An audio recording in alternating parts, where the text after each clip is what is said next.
Graça e paz do Senhor Jesus aos irmãos. Mais uma vez eu tenho o privilégio de compartilhar com vocês um pouco das Sagradas Escrituras. E eu os convido a abrirem suas Bíblias lá na carta aos Hebreus, no capítulo 5. Hebreus, capítulo 5. Faremos a leitura do versículo 11 ao versículo 14 e depois adentraremos no capítulo 6, do versículo 1 ao versículo 3. A palavra do Senhor diz assim: Quanto a isso, temos muito que dizer, coisas difíceis de explicar, porque vocês se tornaram lentos para aprender. Embora a essa altura já devessem ser mestres, vocês precisam de alguém que lhes ensine novamente os princípios elementares da palavra de Deus. Estão precisando de leite e não de alimento sólido. Quem se alimenta de leite ainda é criança e não tem experiência no ensino da justiça. Mas o alimento sólido é para os adultos, os quais, pelo exercício constante, tornaram-se aptos para discernir tanto o bem quanto o mal. Portanto, deixemos os ensinos elementares a respeito de Cristo e avancemos para a maturidade, sem lançar novamente o fundamento do arrependimento de atos que conduzem à morte na fé em Deus, da instrução a respeito de batismos, da imposição de mãos, da ressurreição dos mortos e do juízo eterno.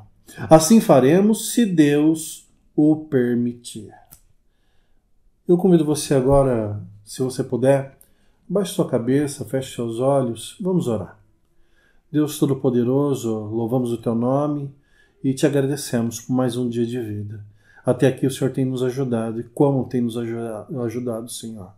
Em especial nesse momento, clamo a Tua misericórdia, que o Teu Santo Espírito nos ensine acerca da Sua palavra e nos capacite a colocá-la em prática. Ajuda-nos, Senhor. Fala ao nosso coração, mesmo que for para exortar-nos, Deus. Eu te peço em nome de Jesus, maturidade para ouvir a Tua palavra. Eu te peço também capacidade pessoal para expor aos meus irmãos. E eu te peço isso não em meu nome, mas no nome santo de Jesus Cristo. Amém. Semana passada nós vimos no capítulo 5 até o versículo 10 que o autor da carta aos Hebreus bateu na tecla acerca de Jesus como sendo o nosso grande sumo sacerdote. Ele relembrou os seus leitores acerca da importância do sumo sacerdócio e de como esse ofício era realizado e como o sumo sacerdote ele era chamado por Deus para representar o povo diante de Deus. Nós vimos semana passada que o autor se esforçou para trazer um conceito bem profundo para aquele povo que estava acostumado com o sistema do sacerdócio e do sumo sacerdócio, porém estava tendo muita dificuldade de associar o sumo sacerdócio com o nosso grande sumo sacerdote, Jesus Cristo. Os rituais, as práticas religiosas constantemente repetidas era um fato para os leitores da carta aos Hebreus. Então ali o autor ele está sempre reforçando e explicando que Cristo ele é o cumprimento de toda aquela sombra do Antigo Testamento que apontava para o Senhor. Hoje nós começamos no versículo 11 e o autor diz assim: Quanto a isso, temos muito que dizer, coisas difíceis de explicar. Principalmente, muita coisa a dizer, difícil de explicar, por quê?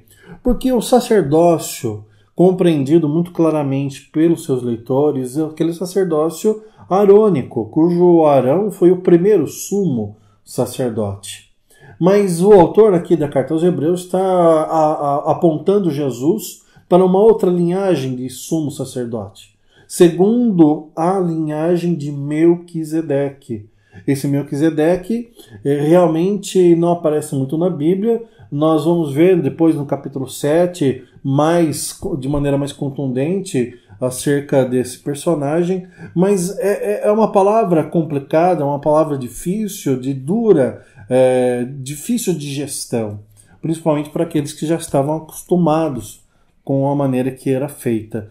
Desassociar o sumo sacerdócio arônico para ver em Jesus Cristo uma espécie de sumo sacerdócio mais elevado, para eles estava sendo difícil de assimilar, de compreender.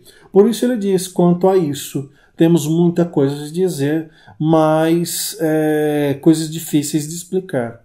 E por que eram difíceis de explicar? Porque o autor, o professor, não era bom o suficiente para explicá-las? Não. Fica bem claro que, segundo o autor, que a dificuldade na compreensão se dava porque os seus leitores, eles se tornaram pessoas lentas em aprender. E esses versículos, que são poucos, que eu proponho para vocês hoje, não são versículos palatáveis. De uma maneira geral, o cristão, ele gosta bastante de acessar a Sagrada Escritura, ele pega a sua Bíblia e ele vai lá para Salmo 23, 1, por exemplo, o Senhor é o meu pastor, nada me faltará. Ou então o Salmo 91, aquele que descansa à sombra do Altíssimo pode dizer o Senhor, e aí continua, ele dará ordem aos seus anjos para que segurem sua mão, para que não tropece em pedra nenhuma, você pisará o leão e a cobra, enfim. Muitos versículos, eles aquecem o nosso coração, e o cristão, de uma maneira geral, sempre recorre quando está triste, quando está ansioso, quando está preocupado, e em determinado momento, conforme for a situação, a Bíblia é um manancial, sim, de renovo, de conforto. Porém, a Bíblia, ela é completa, e nós não podemos selecionar aquilo que nos convenha ou aquilo que simplesmente nos agrada.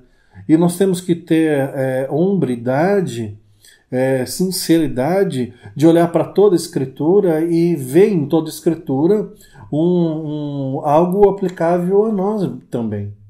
Sejam passagens difíceis, sejam passagens duras como essa, cujo autor se dirige aos seus leitores e diz o seguinte: olha, eu tenho tanta coisa importante para falar para vocês, mas vocês não estão capacitados para ouvir o que eu vou falar. Por quê? Porque vocês se tornaram lentos para aprender. Aqui a exortação é nítida, né? O que é algo lento? É aquilo que demora para atingir o seu objetivo. Mas eu me lembro, e agora eu advirto você, se você estiver assistindo esse sermão, ouvindo esse sermão, estiver jantando, almoçando ou lanchando, eu advirto você que vou dar um exemplo aqui não muito agradável. Quando eu era criança, eu me lembro de um dia ter pegado um ônibus, um coletivo público, e eu me lembro que naquela época, atrás do banco do motorista, havia um banco de passageiro que ele era simples, onde cabia uma só pessoa. E eu não sei porquê, esse coletivo em especial, esse ônibus em especial que eu peguei quando era criança, esse assento que ficava atrás do banco do motorista, ele ficava numa posição contrária aos demais bancos. Então quem sentava naquele banquinho ficava de frente para as pessoas que sentavam no banco, que cabiam dois indivíduos.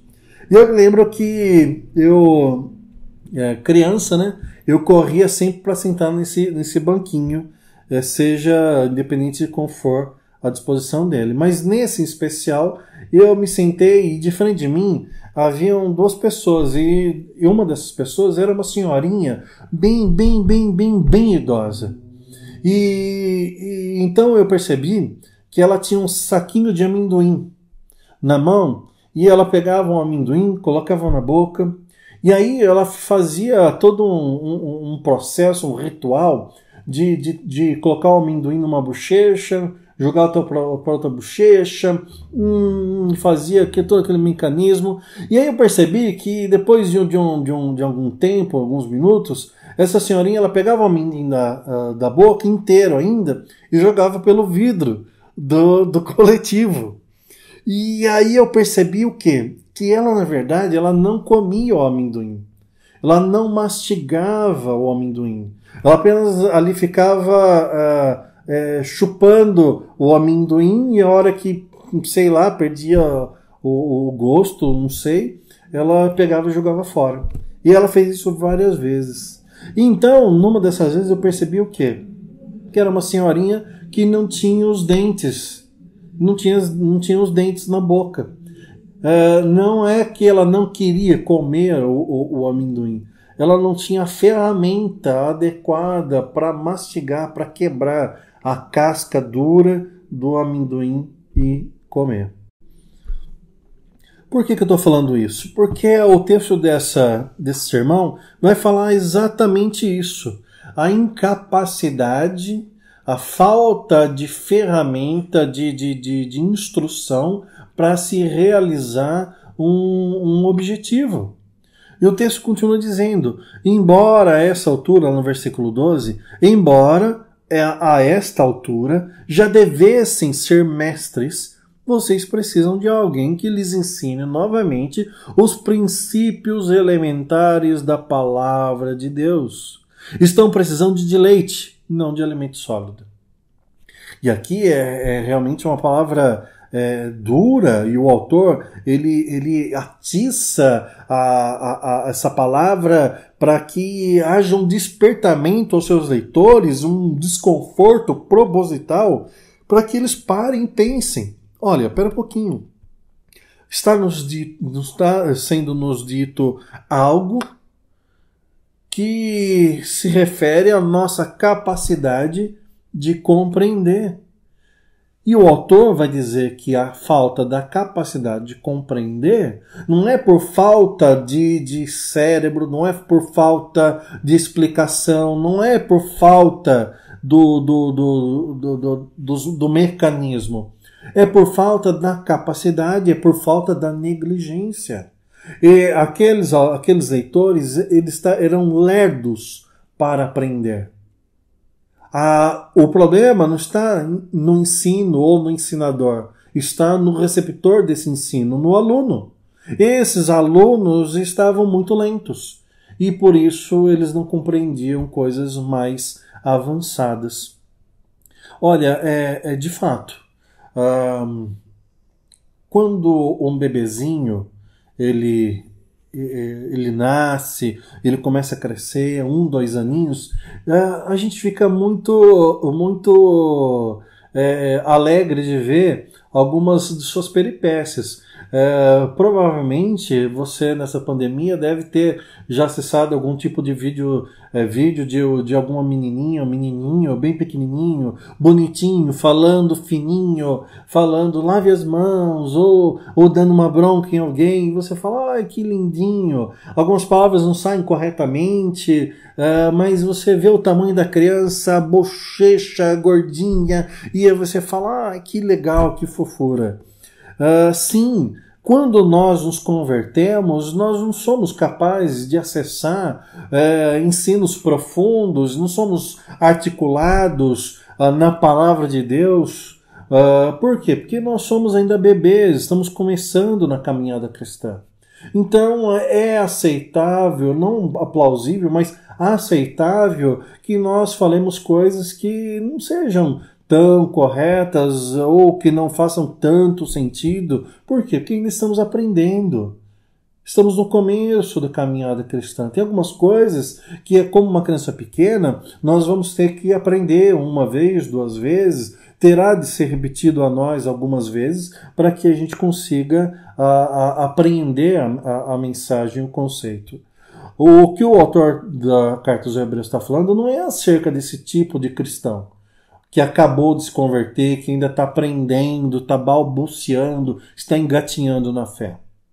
Ele está falando de pessoas que já tinham um tempo de caminhada cristã, que já, durante esse tempo, já deveriam ter aprendido muita coisa, ao ponto de agora não ser mais alunos, mas mestres, professores. E essa é a reclamação do autor. Olha, eu tenho tanta coisa para falar para vocês, mas eu não vou conseguir explicar isso para vocês, porque vocês não têm dentes na boca para mastigar o alimento sólido. É como aquela senhorinha lá no ônibus que eu acabei de citar. O autor vai dizer, olha, vocês são lentos, vocês demoraram tanto em engatinhar que ainda não aprenderam a correr, ou até mesmo a andar. E essa é a reclamação do autor para com aqueles irmãos. E ele é forte por quê? Porque muitos deles estavam querendo voltar para o judaísmo. E é tão sério isso.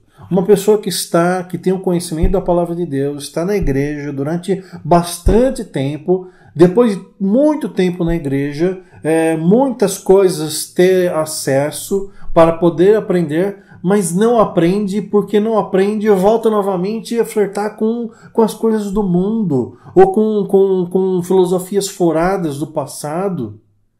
É assustador ver crente na igreja com 10, 15, 20 anos de caminhada cristã, ainda não saber distinguir o que é certo e o que é errado. É assustador ver gente que tem uma Bíblia que já comprou lá há 20 anos atrás, que mal abre essa Bíblia, mas acessa canal no YouTube para ver pregador A, B ou C, e esse pregador A, B ou C fala e faz bobagens, contrariando as Sagradas Escrituras, e esse crente de 20 anos não é capaz de perceber as heresias que estão sendo faladas. São pessoas que dizem, olha, mas Deus é amor, tudo Deus é amor. Mas são pessoas incapazes de ter acessado as Sagradas Escrituras de uma forma todo, que vai entender que Deus é amor, Deus é justiça, Deus é santo. E nenhuma dessas coisas é excludente, nenhuma delas exclui a outra. Existe uma harmonia. Por que então as pessoas dizem, Deus é amor? É para justificar o pecado, para justificar o achismo, o gosto pessoal, a particularidade do desejo carnal. Então o autor da carta aos Hebreus vai dizer para aqueles irmãos, olha, vocês precisa que alguém ensine vocês de novo coisas assim elementares da palavra de Deus. Vocês já deviam estar ensinando outras pessoas, mas é preciso que ainda se levantem pessoas para ficar repetindo as mesmas coisas para vocês. Coisas que vocês já ouviram há 20, 10, 15 anos atrás, mas que vocês ainda não conseguiram aprender totalmente. É necessário que ensine novamente. E aí ele diz, estão precisando de leite e não de alimento sólido. Lógico, o leite ele é bom, independente da idade, mas sejamos sinceros, um adulto ele não pode ter uma dieta à base de leite. Ele precisa de comer alimento sólido, arroz, feijão, carne, ou alimentos que sejam mais consistentes.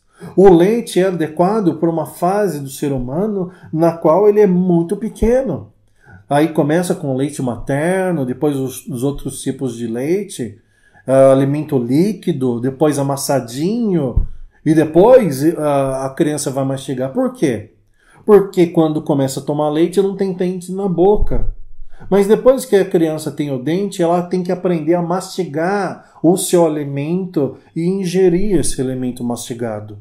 O autor está dizendo, olha, vocês não podem ser crentes que não têm dentes na boca. Vocês não podem ser crentes que não tenham capacidade de mastigar porções da palavra de Deus que sejam mais confrontadoras a vocês, que exigem mais esforço de vocês, mais leitura da parte de vocês, mais oração da parte de vocês, mais compromisso em prestar atenção da parte de vocês. E o autor escreveu há 2000 anos atrás, mas essa carta é atual porque nós podemos perceber que muitas vezes esses crentes infantis, esses crentes que não têm dente na boca, esses crentes à base do leitinho, são os crentes que não têm paciência para escutar um estudo bíblico dominical.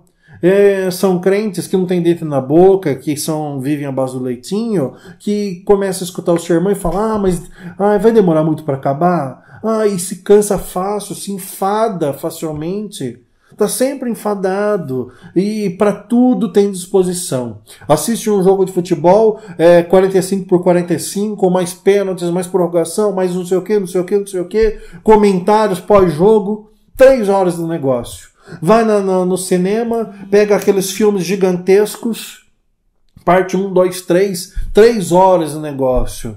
Mas chega na igreja, o sermão, 40 minutos, 10 minutos parece que está enfiando uma faca no coração da pessoa. A pessoa fala, vou morrer de tanto cansaço. Estou muito cansado. Gente que assiste filmes e séries, lê todo tipo de livro, mas quando pega as Sagradas Escrituras parece que está pegando uma coisa horrível, mal cheirosa. Por quê? Pega e já quer largar logo em seguida. É muito difícil. Tudo é muito difícil. Então esse tipo de crente, ou ele é muito imaturo, porque acabou de começar na vida cristã, coisa que não acontece, sinceramente eu não vejo acontecer, porque existe uma alegria do novo convertido em querer aprender, mas eu acredito mais essa questão do quê? Do preguiçoso, do negligente. Ele vem para a igreja, aprende uma coisa, ou 2 ou 3, e aí ele fala, já está bom, já está ótimo. Eu não sei vocês, mas minha avó era uma pessoa que vivia na colônia italiana e ela era analfabeta. E ela sabia assim, muito mal assinar o próprio nome. Fazer contas, então, era só continhas pequenas de mais e menos. Não sabia pegar o ônibus. Analfabeta. Ela viveu uma vida toda desse jeito? Viveu. Mas, sinceramente, concordemos, não é muito mais libertador, enriquecedor você ser capaz de ir além disso? De escrever seu próprio nome? Tem muito crente que sabe, entre aspas, escrever seu próprio nome e já acha que tá bom para eles. Não precisa aprender mais nada da palavra de Deus. Teologia é coisa de gente fria, aprender é coisa de gente à toa, e sei lá, não dá valor. Não dá valor. Então, aqui o autor ele vai chamar a atenção. Olha, quem se alimenta de leite, lá no versículo 13, ainda é criança, não tem experiência no ensino da justiça. Ou seja, não tem experiência em distinguir as coisas corretas, não tem essa capacidade de perceber, de ler e compreender o que está sendo escrito, o que está sendo apresentado. Se minha avó foi uma analfabeta, existem muitos analfabetos funcionais que sabem ler, mas não sabem entender o que está lendo. E o cristão não pode ser nenhuma coisa nem outra, nem analfabeto de Bíblia, nem analfabeto funcional de Bíblia. Tem que ser um erudito da Bíblia, todos nós. Nós devemos buscar isso. Mas pastor, eu não tenho o traquejo, eu não tenho a bagagem. Ninguém é obrigado a ter. Mas todos são obrigados a buscar, a obter. Sim. E isso o autor dos Hebreus ele é muito forte nessa colocação. No 14, ele diz assim, mas o alimento sólido é para adultos, os quais pelo exercício constante. E aí é outra coisa, gente. Exercício constante. Constante. Uma criança pequena que nunca andou de bicicleta na vida. Imagine agora essa analogia que eu proponho a vocês. aquela bicicletinha pequenininha, sabe? Colorida, às vezes de raios ainda de plástico duro. E a criança vai começar a andar de bicicleta. Ela nunca andou. Obviamente que ela vai sair dali pedalando? Não. O pai, a mãe, alguém vai segurar no banco da bicicleta, vai segurar a criança, para a criança se equilibrar na bicicletinha. Com toda certeza, essa bicicletinha vão ter rodinhas na roda de trás para estabilizar. E ali existe um começo de um aprendizado, o aprender a andar de bicicleta. E essa criança, ela mal pedala no começo, é mais empurrada do que se leva através da força do pedalar. Ela cresce um pouquinho, a bicicleta cresce junto com ela, aumenta, né? Compra-se uma nova, maior para ela, e ela vai pedalar agora sozinha, sem empurrão do adulto, mas ainda tem 2 rodinhas lá atrás. E ela pedala e vai tentando aprender, vai se conduzindo nesse aprendizado. Aí a criança cresce um pouco mais e um belo dia ela está já ousada e corajosa e ela diz assim: papai, tire as rodinhas da bicicleta para mim que eu vou andar sem rodinhas. É um dia legal, especial, e é um privilégio para o pai que vê o seu filho, a sua filha aprender a andar de bicicleta e os ensina a andar de bicicleta.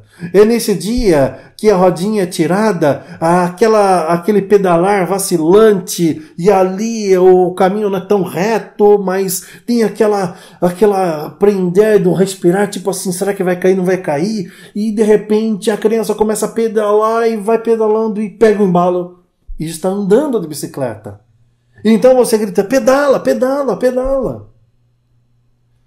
A criança cresce, compra uma bicicleta maior. Vai pedalando para distâncias mais longínquas, para lugares mais longínquos. E ela pedala livremente, sem ninguém mais se preocupar que ela vai cair ou não vai cair. Ela simplesmente aprendeu a pedalar.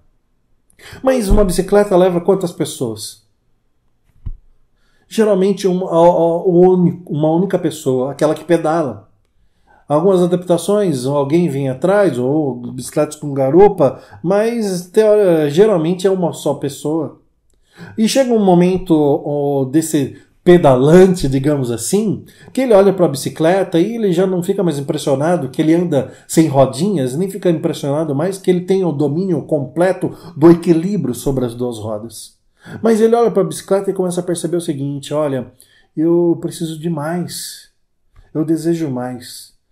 A bicicleta foi legal, foi importante e foi muito útil na minha vida, mas agora eu preciso de um carro. E aí agora ele tem não 2 rodas, mas tem 4 rodas, e ele vai aprender a conduzir esse carro. E o interessante é que esse carro, geralmente, ele é desejado para que não só o indivíduo ande no carro, mas para que o indivíduo também leve alguém nesse carro. Seja a namorada, seja o familiar, o amigo, a amiga, não sei. Mas agora é uma nova fase. Agora aquele que aprendeu a pedalar, agora ele quer aprender a dirigir um automóvel. Isso é natural.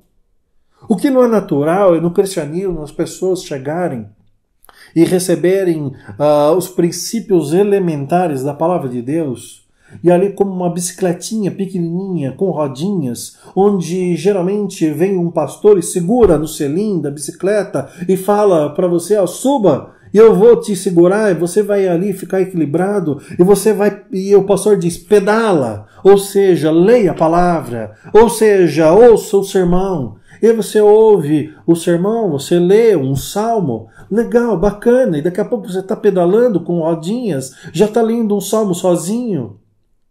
Mas se você não avançar e começar a buscar por si mesmo a palavra de Deus, o conhecimento da palavra de Deus, e se policiar e se condicionar a aprender a palavra de Deus, você vai ser esse eterno, essa eterna criança que pedala na sua linda bicicletinha de rodinhas. Ou, se porventura for um pouco mais disciplinado, mas não tanto, Você será um bom ciclista. Mas, meu irmão, você pode muito mais, e Deus pode usar muito mais a sua vida, e você pode, ao invés de ser conduzido ou conduzir a si mesmo, você pode conduzir outras pessoas a Cristo.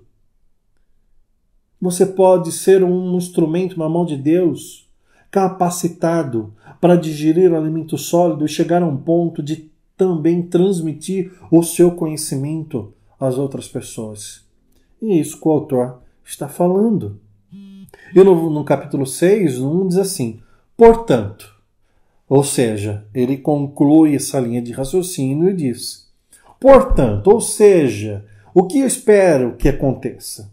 Deixemos os ensinos elementares a respeito de Cristo e avancemos para a maturidade. Maturidade. Aqui fica muito claro. Infantilidade, maturidade.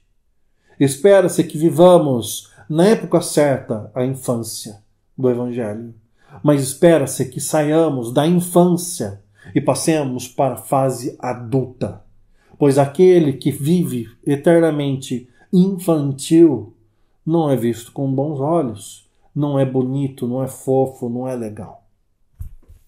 E o versículo 2 diz, versículo 1, parte B, diz assim, sem lançar novamente o fundamento do arrependimento de atos que conduzem à morte, da fé em Deus, da instrução a respeito de batismos, imposição de mãos, e aqui ele vai falar de coisas que são elementares, ou que já deveriam ser elementares por parte dos seus leitores. A questão do arrependimento de atos que conduzem à morte e a fé em Deus é o primeiro par, né, de característica daquele que deve ter como base elementar o conhecimento.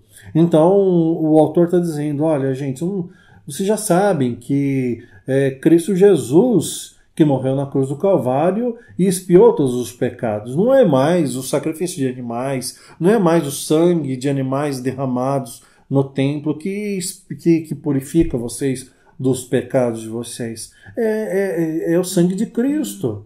E é pela fé. E não dá mais para a gente ficar ainda nessa questão acerca dos batismos, das imposições de mãos, né? E não dá mais.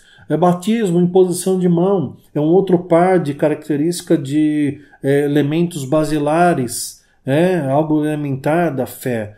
O batismo ele não purifica, a imposição de mãos ela tem um motivo de auxiliar o cristão. Nós vemos que essa profissão de fé ela vem acompanhada geralmente da fé em Cristo Jesus, como no primeiro ponto, e também nós sabemos que a imposição de mãos, na verdade, era uma concordância e principalmente também uma consagração daqueles que seriam separados ao ministério. E o terceiro ponto é a ressurreição dos mortos. Os judeus criam na ressurreição dos mortos. Mas os cristãos, além de crerem que os mortos ressuscitam, eles sabem confiadamente que eles só ressuscitam porque Cristo ressuscitou. Então nós ressuscitamos e temos a confiança que iremos ressuscitar porque o nosso Senhor, o nosso Salvador, ao terceiro dia ressuscitou.